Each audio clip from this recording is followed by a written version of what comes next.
Bonjour et bienvenue à l'émission Chrétien comme Christ. Aujourd'hui, nous allons voir le corps de Christ. Qu'est-ce que le corps de Christ? Alors, je me tourne tout de suite vers Christine, qui a un texte à nous lire par rapport à cela. Oui, et ce texte se trouve dans Éphésiens, au chapitre 1er, et on va lire les versets 22 et 23, qui nous dit que Dieu, le Père de notre Seigneur Jésus-Christ, a tout mis sous les pieds de Jésus, et il l'a donné pour chef suprême à l'Église, qui est son corps, la plénitude de celui qui remplit tout en tous.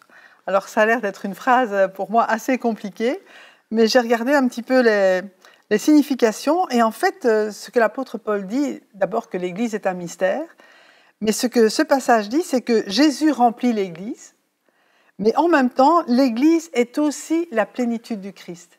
Et ça montre vraiment cette unité entre Christ et l'Église, que l'un sans l'autre, quelque part, ont besoin de l'un de l'autre, comme le mari et la femme. Et c'est ce que Paul va faire comme comparaison. Donc ici, on prend quand même des mots qui sont, comme tu dis, cette phrase, elle est assez bizarre, hein, pas seulement compliquée, mais aussi bizarre. D'abord, la première question qu'on peut se poser, c'est le corps de Christ. Pourquoi est-ce que ça veut dire que physiquement, il y a un corps? Pourquoi est-ce qu'on parle de corps de Christ déjà, et lui, il est la tête. Ça veut dire que des fois, on pourrait imaginer le corps sans la tête. Enfin, qu'est-ce que ça veut dire le corps de Christ exactement? Pourquoi est-ce qu'on prend ce terme corps de Christ? Eh bien, l'apôtre Paul va comparer l'Église au corps de Christ, parce que le corps, quand vous regardez un corps, il y a plusieurs fonctions dans le corps. Et ce corps que nous avons, que nous portons nous-mêmes, chacun d'entre nous, d'abord, ce corps de Christ, Jésus en est la tête. Donc la tête, c'est ce qui dirige notre corps. C'est là où il y a déjà l'odorat, il y a l'ouïe, il y a la parole, il y a la vue, et il y a notre cerveau. Il est le cerveau de l'Église, il est le maître de l'Église, il est celui qui va conduire l'Église, et nous sommes l'Église, la représentation physique de Jésus sur la terre. C'est ça qui nous invite à comprendre et à croire que chaque personne qui a reçu Jésus dans son cœur comme son sauveur personnel, qui a obéi à la parole de Dieu en passant par les eaux du baptême, en étant revêtu du Saint-Esprit, va contribuer à faire avancer le corps de Christ. Parce que quand on parle d'église aujourd'hui, dans une conversation par exemple, on dit je vais à l'église, on parle surtout, enfin on pense à un bâtiment, ou on pense à une communauté locale, on pense à plein de choses comme ça, mais on pense pas forcément, on se dit pas tiens je vais aller au corps de Christ, je vais aller dans un endroit où pourquoi est-ce qu'on a cette mauvaise vue des choses peut-être, ou est-ce que c'est à cause de la période dans laquelle on vit, de l'époque, qu'est-ce qui se passe? Mais je crois que pendant pas mal d'années, je veux dire, l'Église a été dénaturée, et c'est vrai qu'on a dit, et on dit encore même aujourd'hui, même en tant que chrétien, on dit on va à l'Église, mais effectivement, c'est pas du tout, Dieu ne pensait pas à un bâtiment. Il pensait surtout le fait que chaque membre, chaque personne qui, comme Pierre vient de le dire, qui a reçu Jésus, fait partie de son Église. Et Jésus a dit d'ailleurs dans Matthieu 18, en fait, il a dit « Je bâtirai mon Église sur le roc qui est la déclaration de Pierre ». Enfin, je dis un peu les choses à l'envers. Au chapitre 16, au verset 18, voilà, c'est ça. Où Pierre dit « Mais tu es le Christ, le Fils du Dieu vivant ». Et Jésus lui a répondu « Mais sur cette déclaration, eh bien, je vais bâtir mon Église. » Donc, à ce moment-là, c'était un futur. L'Église n'existait pas encore, et l'Église a commencé à exister après la mort, la résurrection de Jésus, et même lorsque le Saint-Esprit, qui était en Jésus dans toute sa plénitude, est venu sur ceux qui formaient déjà l'Église à ce moment-là et qui étaient réunis dans la chambre haute. Donc, quelque part, si on reprend tout, on peut se dire que déjà de un, on fait partie d'un tout, mais comme tu disais, chaque membre est différent, il y a des différences dans le corps de Christ, et c'est normal. Tout à fait. C'est normal, il faut accepter les différences des autres et pas vouloir que la main dise au pied, etc., je veux être comme toi ou sois comme moi. Donc on doit accepter ces différences-là. Et puis, une autre chose qui apparemment a été un peu oubliée ces dernières années, c'est que sans Christ, il n'y a pas d'église. l'Église n'a aucun sens. C'est-à-dire, tout à l'heure, je parlais de la tête sans le corps, etc. Mais si on peut revenir à cette image, alors je sais que c'est peut-être un peu grossier, mais c'est un petit peu comme une poule sans tête qui continue à courir et qui va un peu n'importe où. Et je pense que c'est à peu près la même chose. C'est-à-dire que aujourd'hui, c'est comme si on pense qu'on peut fonctionner sans Jésus qui est la tête et comme tu l'as si bien dit, c'est là qu'il y a les yeux, c'est là qu'il y a la bouche, c'est là qu'il y a les oreilles. Je veux dire, sans ça, et c'est là qu'il y a le cerveau, donc sans ça va nulle part. Donc il faut remettre tout dans son contexte et comprendre l'importance de cette assemblée, parce que l'Église, c'est aussi... donc on disait on est tous différents, mais pour ça, on est quand même assemblés. Ensemble, oui. Ensemble. Et ça aussi, c'est peut-être quelque chose qu'il faut définir. Ça veut dire quoi, être ensemble? Alors, c'est intéressant de soulever ce mot-là parce que Jésus avait dit aux disciples qu'ils ne devaient rien faire tant qu'ils n'aient pas reçu la puissance du Saint-Esprit, tant qu'ils n'étaient pas revêtus du Saint-Esprit. Et ils se sont mis ensemble d'un commun accord dans la chambre haute pour prier et pour attendre ce que le Père avait promis. Et ça, c'est intéressant de voir qu'ils étaient ensemble, c'est-à-dire qu'ils étaient en symphonie, ils étaient d'un même accord. Donc ils étaient dans un même lieu, ils étaient réunis physiquement ensemble, mais ce n'était pas de ça qu'il parlait lorsqu'il parlait d'un même accord. Non, donc c'est pas parce qu'on est physiquement réunis dans un même lieu que forcément on est ensemble. Enfin, ensemble comme le corps de Christ. C'est-à-dire qu'ici, ils avaient une même pensée, un même but. C'est ça, comme tu dis, une symphonie. Une symphonie, on sait que c'est plein de notes différentes qui sont jouées, mais de manière mélodieuse. Oui, par des instruments différents. Par des instruments différents, mais qui forment quelque chose de beau. Oui. C'est-à-dire qu'on pourrait avoir plein d'instruments différents qui jouent plein de notes différentes et ça donne n'importe quoi. Oui. Mais quand tu parles d'une symphonie, ça veut dire qu'il y a vraiment... Ce qui sort est beau. C'est coordonné. C'est harmonieux. Il y a la différence entre la symphonie et la cacophonie. Oui, c'est ça. La cacophonie, c'est n'importe quoi. Ouais. Ce que Dieu veut, quand ils étaient d'un même accord, on pouvait dire aussi qu'ils étaient d'un même esprit. C'est-à-dire qu'ils attendaient la même chose, ils avaient le même but, c'est de recevoir la puissance du Saint-Esprit. C'était là que l'Église allait naître vraiment et qu'ils allaient être conduits par le Saint-Esprit. L'Église primitive dont on nous parle dans la Bible et qui est un exemple que nous devons suivre, elle était d'abord apostolique et prophétique. Et on voit ça... Alors, explique apostolique, prophétique. D'accord. Ça devient compliqué. Apostolique, ça veut dire qu'il y a des personnes qui sont envoyées. L'Église, c'est pas quelque chose qui reste enfermé entre quatre murs. C'est pour ça que... Un apôtre, c'est un émissaire, quelqu'un qu'on envoie. C'est un envoyé, c'est ça. C'est un missionnaire, c'est un envoyé, c'est quelqu'un qui va faire quelque chose.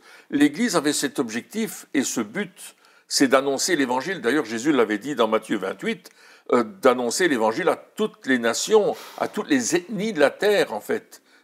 Et de leur enseigner ce que Christ avait enseigné et les faire venir à Jésus. Et on voit dans les Actes des Apôtres que l'Église, la première chose qu'elle va faire, c'est de proclamer l'Évangile le jour même de la Pentecôte. Et on va voir que 3000 personnes vont se repentir de leurs péchés et accepter Jésus comme leur Seigneur. À partir du moment où ils l'acceptent comme leur Seigneur et leur Sauveur, évidemment, ils vont entrer dans le corps de Christ. Et ils vont devenir le corps de Christ. Et ils vont recevoir le Saint-Esprit qui a été promis aussi. Donc c'est une continuité. Et pourquoi est-ce qu'ils vont le recevoir? Parce qu'ils vont partir annoncer la parole. Elle est prophétique dans quel sens? Dans le sens où l'Église de Jésus-Christ va annoncer le retour de Jésus, va annoncer l'importance de marcher avec le Christ et qui va parler de notre futur et de ce que Dieu est en train de faire. Et l'Église va être conduite comme ça, et on voit d'ailleurs, avec l'apôtre Paul, on voit qu'ils vont recevoir des prophéties. Allez par ici, n'allez pas là, allez en Macédoine. Donc ça veut dire que lorsque l'Église annonce la parole de Dieu et annonce le retour de Jésus, donc ça veut dire que lorsque on donne notre vie à Jésus, on rentre dans ce corps de Christ, donc on fait partie de ce corps de Christ avant même de faire partie d'une église locale, dont on parlera plus tard. Donc, mais ici, on parle de l'église avec un grand E, l'église en général, le corps de Christ. Et puis, comme tu dis, elle est prophétique, ça veut dire quoi? Ça veut dire que le corps tout entier est relié à la tête. Ça veut dire que ce que la tête voit, le corps le comprend d'une certaine manière. C'est-à-dire que... alors, j'ai une autre question encore. Lorsque donc, on dit qu'on est ce corps de Christ, et on parle aussi souvent, comme on fait partie tous du corps de Christ, malgré les différentes dénominations, malgré les différentes églises locales, même dans une même ville ou dans un même village, ou peu importe, dans un même pays, on parle souvent d'unité et de dire l'Église doit travailler en unité. Alors, est-ce que l'unité, c'est le fait de tous se réunir ensemble dans un même lieu? Alors, à ce moment-là, il faudrait vraiment un très très grand lieu. Ou est-ce que l'unité, c'est plutôt malgré qu'on fait les choses peut-être différemment, avoir cette espèce de symphonie, comme tu dis, on fait peut-être des notes différentes, on a peut-être des manières de faire différentes, mais si on regarde de plus loin, si on fait un dézoom et qu'on regarde de plus loin, on voit que quelque part, ça va dans la même direction. La définition de l'unité aujourd'hui, elle est un petit peu vague. Alors il faudrait peut-être... Mais je crois qu'il faut reprendre la comparaison avec le corps, justement, où il y a des cellules. On peut redire que chaque chrétien est une cellule, mais les cellules de la main ou les cellules du bras ou les cellules du cœur ne sont pas les mêmes. Et on pourrait dire que chaque membre, quelque part, est soit une dénomination, soit une église locale, mais qu'ensemble, on va dans le sens de ce que Dieu veut, parce que c'est le même esprit. Ce qu'il faut voir, c'est que c'est l'Esprit de Jésus qui est venu sur l'Église et qui anime l'un et l'autre pour qu'il fasse, je veux dire, sa partie, pour qu'il joue son rôle et qu'il aille dans l'accomplissement de ce que Dieu veut, c'est-à-dire d'annoncer le royaume de Dieu aussi, de démontrer le royaume de Dieu, chacun pour sa part avec ce qu'il a reçu. Donc c'est important de ne pas faire de comparaison en disant celui-là il est plus chrétien qu'un autre, c'est pas vrai. Mais chacun a reçu quelque chose peut-être de plus particulier, et même chaque communauté a une mission généralement particulière par rapport à une autre communauté qui est peut-être à côté.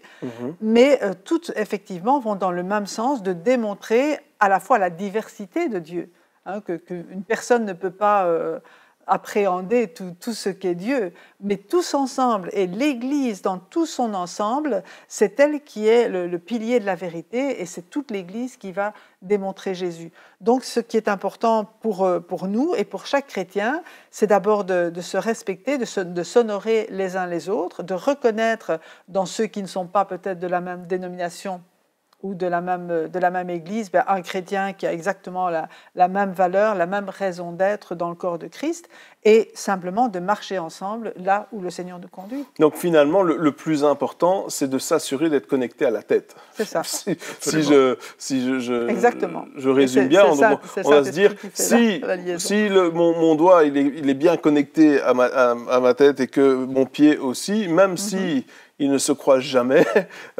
finalement, ils vont quand même aller dans la même direction. Exactement. Alors, aussi, ce qu'il faut savoir, parce que comme on parle du corps de Christ, ça veut dire aussi que quelque part, lorsqu'on devient chrétien, on a directement une appartenance, c'est-à-dire qu'on n'est plus isolé, seul, qu'on le veuille ou non d'ailleurs, vu que nous faisons partie du corps de Christ, qu'on le veuille ou non. C'est vrai. Je veux dire, c'est pas comme si mon doigt pouvait décider, un de ces quatre, qu'il ne ferait plus partie du corps. Je veux dire, c'est pas quelque chose, c'est pas une décision propre.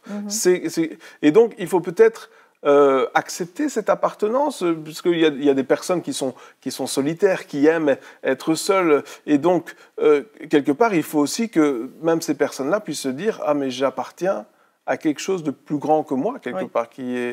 Comment est-ce qu'on fait pour justement découvrir cette appartenance? La première chose, c'est qu'il y a bien quelqu'un qui nous a amenés au Seigneur, quelque part. Quelqu'un qui nous a parlé de Dieu, qui nous a montré l'importance de recevoir Jésus comme sauveur personnel. Donc cette personne-là va déjà être la référence de comment je vais commencer à rentrer dans le corps de Christ, où je vais être éduqué. L'Église, c'est un endroit où je reçois une instruction. On le voit d'ailleurs dans Acte 2, il dit que tous ceux qui avaient cru se rassemblaient régulièrement pour entendre l'enseignement des apôtres, pour partager le pain et le vin, pour prier. Et il y a un quatrième point, la communion fraternelle. Donc, ils se rassemblaient ensemble. Et c'est cela qui est important. C'est qu'à un certain moment, je ne peux pas être un chrétien tout seul. Il y a cette communion des frères et des sœurs qui fait que je vais trouver ma place dans le corps de Christ. Quand je suis un chrétien isolé, mais à qui je peux me référer? Qui peut me protéger? Qui peut m'entourer? Qui peut me conseiller dans ce que je vais faire ou pas faire? Non, j'ai besoin d'une appartenance. J'ai besoin de connaître des hommes et des femmes qui ont fait la même expérience que moi et qui sont prêts à m'aider à aller plus loin dans le chemin où Dieu m'appelle d'aller. Donc finalement, l'Église aussi, c'est que dès que plusieurs chrétiens se retrouvent ensemble, quelque part pour adorer Dieu ou pour discuter de la Bible, ce genre de choses, c'est déjà l'Église. Oui. Hein, il y a déjà c'est déjà l'Église. Alors, bien sûr, on dit pas qu'il faut pas aller à l'Église locale, tout ça, mais c'est déjà l'Église. Il y a déjà quelque chose qui est en train de se passer à ce moment-là. Alors maintenant aussi, des fois, on entend que peut-être pas globalement, mais que dans certains pays, l'Église est dans un sale état, finalement, je me souviens, j'avais entendu un message, quelqu'un qui disait que l'Église se détériorait, que si on pouvait imaginer, ce serait quelqu'un sans dents, avec une main de travers, parce qu'on voit peut-être, si on va dans une église locale ou si on regarde les églises, on pourrait trouver des défauts et dire ah oui, mais ça va pas là, ça va pas là, etc. Mais je pense que c'est une image faussée parce que l'Église n'est pas le bâtiment, n'est pas une dénomination, mais c'est des chrétiens. C'est des chrétiens. Et je crois qu'il faut reconnaître aussi que l'Église, c'est la fiancée de Jésus. Enfin, en même temps, c'est déjà son corps. Mais on pourrait dire que c'est déjà quelque part l'épouse de Christ. Hein, on sait qu'il y aura les noces de l'agneau. Mais lui, il la voit belle, l'Église. Et je crois que c'est important pour nous de voir l'Église comme Jésus la voit et de ne pas... trouver des défauts, c'est très facile. Tout le monde en trouve. Il n'y a pas de problème. On est humain. Donc, l'Église est composée d'êtres humains. Donc, forcément, avec des défauts. Si on en cherche, pas de souci, on va les avoir. Et même si on ne les cherche pas, on les trouvera quand voilà, même. Pas de problème. Mais si on a le regard de Christ, alors là, c'est différent. Parce qu'on va voir les choses que l'œil humain ne voit pas. Mais ce que Dieu forme dans la personne. Et il a choisi, parfois, il dit même, j'ai choisi les choses folles pour confondre les fortes, y compris les personnes. Hein. Il y a des personnes, parfois on dirait, mais qu'est-ce que Jésus peut faire avec? Si on regarde les disciples, les apôtres que Jésus a choisis, c'est des gens que personne n'aurait choisi pour cette tâche-là. Mais Jésus l'a fait, il leur a fait confiance, et avec son esprit en eux, ils ont fait des exploits, et ils ont rempli, je veux dire, le monde de l'époque de l'Évangile. Parce que c'est pas seulement... Dieu ne regarde pas seulement à la nature humaine, il regarde surtout et il chérit l'esprit qu'il met dans chaque être humain et qui fait faire des exploits, qui permet que, à travers la faiblesse, la force de Dieu soit manifestée, la puissance de Dieu soit manifestée. Oui, donc ça veut dire que je ne dois pas regarder l'Église avec mes yeux humains, c'est-à-dire avec ma manière de voir les choses, avec pardon, très critique, etc. Parce que sinon je vais trouver des défauts. Mais je dois regarder comme lui voit, comme je dois me regarder aussi d'ailleurs. Oui. Parce que si on regarde à notre nature de ce qu'on fait, etc., on va se dire, ah ben non, finalement, je ne suis pas capable et tout. Mais si on regarde comme Jésus nous voit, Dieu nous voit au travers justement de Jésus, c'est-à-dire que nous avons été sanctifiés, nous avons été rachetés. Et ça me fait penser aussi, donc quand on parle de l'Église, ben forcément, on ne peut faire que référer au Cantique des Cantiques, où justement Jésus, donc le fiancé, parle à sa fiancée et lui parle d'elle-même finalement. Hein. Et donc il lui dit, ben voilà ce que je pense de toi, voilà comment je te vois. Puis la fiancée répond, voilà comment je te vois également. Enfin, il y a toutes ces choses-là. Et au début des Cantiques des Cantiques, à un certain moment, la fiancée, elle dit, mais ma robe est sale. Je suis comme un tapis qui a été dans le désert, qui a été sali par la poussière, etc. Et le fiancé lui répond « Mais non, tu es comme un tapis merveilleux que l'on peut mettre dans le lieu saint. » Et donc, d'un côté, elle se voit comme sale finalement, et c'est ce qu'on pourrait dire aujourd'hui si on regarde avec nos yeux critiques, nos yeux, voilà, de dire l'Église, il y a des défauts, il y a des choses qui ne vont pas, etc. Ou alors on pourrait dire, comment est-ce que Jésus nous voit ? Et avec quel regard est-ce que je décide de regarder l'Église ? Parce que si je décide de regarder l'Église avec ce regard critique, justement, eh bien, je vais arriver et je vais trouver des défauts tout le temps, et tout ce que je vais faire aux gens, finalement, c'est des reproches. Et si je suis un ministère en plus, eh bien, je vais utiliser la chair pour accuser, condamner, et sans faire des reproches. Je ne dis pas que c'est mal de remettre les pendules à l'heure de temps en temps, mais ou alors est-ce que je vais voir les choses comme Jésus voit et dire, mais non, finalement, ta place, ta vraie nature, qui tu es vraiment selon moi, c'est pas quelqu'un de sale, c'est quelqu'un qui peut venir dans ma présence. Et ça aussi, peut-être, comment est-ce que je peux faire pour changer mon regard sur l'Église ? Oui. Alors, c'est intéressant ce que tu dis quand tu parles de Jésus qui nous voit autrement. Et l'intimité avec Jésus-Christ dans ma propre vie va changer mon regard sur l'Église, va changer mon regard sur le corps de Christ. Je voudrais spécifier encore ce qu'on a dit au début de l'émission. L'Église, ce n'est pas un bâtiment. L'Église, ce n'est pas une dénomination. L'Église, c'est l'ensemble des hommes et des femmes qui ont reçu Jésus comme Sauveur et Seigneur, qui le suivent et qui veulent marcher avec lui. Je vais faire juste une petite nuance entre ce qu'est un Sauveur et un Seigneur. Le Sauveur, c'est celui qui vient nous tirer du péché dans lequel nous étions. Il a payé le prix pour ça. Il a donné sa vie pour nous. Il nous a pris et il nous a sortis du péché. Ça, c'est notre Sauveur, à qui je m'adresse régulièrement en disant « Seigneur, j'ai besoin de toi, aide-moi dans ceci, dans cela. » Je fais des requêtes à mon Sauveur. Le Seigneur, c'est celui qui est le maître. C'est celui qui est le maître et qui me dit ce que je dois faire. Je suis son serviteur. Quand je rentre dans l'Église, je vois Jésus comme mon sauveur pour commencer, mais ensuite il devient mon Seigneur et je suis son serviteur. Donc je vais servir mon maître et je vais faire ce qu'il me demande de faire pour lui. Ça, c'est ma tâche à moi. C'est ce que j'ai été appelé à faire. Et je vais le servir en fonction des ordres qu'il me donne et de la direction de ma vie. Et Jésus a dit que son joug était doux et léger. Il ne nous impose pas quelque chose de dur, mais il nous demande seulement d'apporter la bonne nouvelle du royaume. Alors, quand je sais qu'il est mon Seigneur et qu'il m'aime, qu'il prend soin de moi, qu'il pourvoit à mes besoins, qu'il m'aime comme je suis et qu'il veut que j'aille plus loin, que je devienne de mieux en mieux, de plus en plus proche de lui, intime avec lui. Alors là, je rentre dans une nouvelle dimension de l'Église. Je rentre dans une dimension d'amour. Et être chrétien, c'est avoir cette connaissance de l'amour de Christ pour moi et moi avoir de l'amour pour lui.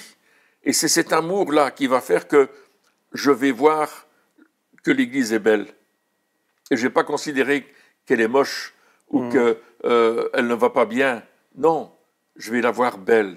Et je vais commencer à prier pour qu'elle soit de plus en plus belle. Je vais commencer à être devant le Seigneur et dire que ton Église est belle, Seigneur. Je veux la voir belle. Et quand je vois cette Église belle comme ça, elle va avancer. L'Église va avancer. Et j'aurai une autre considération de ce qu'est l'Église dans ce qu'on vient dans l'ensemble des choses qu'on vient de partager. Et alors tu parles de l'amour pour Jésus, mais ça va aussi nous permettre de nous aimer aussi les uns les autres et d'aimer ceux qui nous entourent, d'aimer les autres chrétiens d'abord, le monde aussi, mais surtout d'aimer les autres chrétiens et de les voir justement avec le regard de Jésus. Et de savoir que si Dieu nous aime comme on est et qu'il nous a sauvés, il a fait pareil. Et c'est ensemble qu'on peut avancer. Et c'est ça, je crois, qui animait, je veux dire, les premiers chrétiens, cet amour-là de Dieu qui était répandu dans leur cœur par le Saint-Esprit. Et j'aimerais peut-être lire cette comparaison justement que Paul fait dans la relation entre Christ et l'Église, et il la compare à la relation entre un mari et son épouse. Et il dit dans Éphésiens chapitre 5, verset 25 et suivant, « Marie, aimez votre femme comme Christ a aimé l'Église. Il s'est donné lui-même pour elle, afin de la conduire à la sainteté, après l'avoir purifiée et lavée par l'eau de la parole, pour faire paraître devant lui cette Église glorieuse, sans tache, ni ride, ni rien de semblable, mais sainte et irréprochable. C'est ainsi que les maris doivent aimer leur femme comme leur propre corps. Celui qui aime sa femme s'aime lui-même. En effet, jamais personne n'a détesté son propre corps. Au contraire, il le nourrit et en prend soin, tout comme le Seigneur le fait pour l'Église, parce que nous sommes les membres de son corps, formés de sa chair et de ses os. » Donc là, c'est vraiment là. Bon, c'est vrai qu'on dit ça souvent pour les mariages, mais ici, c'est vraiment dans le cadre de Jésus, quoi. Jésus et son Église qui l'a lavé, qui l'a purifié, comme tu disais. Oui, c'est ça. Donc c'est quelque chose qui est déjà fait. C'est déjà fait. C'est pas comme si on dit ah oui, mais on laisse l'Église comme ça pour l'instant, et juste avant le retour de Jésus, il va y avoir un grand nettoyage, il va y avoir une grande purification. Non, c'est pas ça. Si je lis bien ce texte, je vois que Christ a déjà lavé, purifié par l'eau de la parole son Église, et que l'Église est déjà glorieuse, elle est déjà sans tache ni ride, ni rien de semblable, elle est sainte, et ça va même plus loin, en disant elle est irréprochable, ça veut dire qu'on peut rien lui reprocher, il n'y a rien qu'on peut avoir contre elle. Donc ça veut dire que lorsqu'on parle de l'Église, si on dit que l'Église est sale, eh bien, on fait de la parole de Dieu un mensonge, oui. Alors que la parole de Dieu est la vérité. Et donc, ça veut dire que si je veux m'aligner à ce que la parole de Dieu dit, comme tu l'as dit tout à l'heure, il faut que, si pour l'instant, lorsque je vois l'Église, j'arrive pas à voir cette Église sans tache, ça veut dire que je dois m'aligner avec Christ et je dois aller prier, je dois pas essayer de nettoyer l'Église. Non, c'est pas mon job. Je dois prier et je dis, Seigneur, aide-moi à voir l'Église comme tu la vois, que je puisse encore être plus proche de toi pour que je puisse voir les choses comme toi tu les vois. Parce que souvent, ce qu'on fait, c'est l'inverse. C'est-à-dire que je vois qu'il y a un problème et je me dis, attends, Dieu, il ne sait pas vraiment ce qu'il fait. Moi, je sais.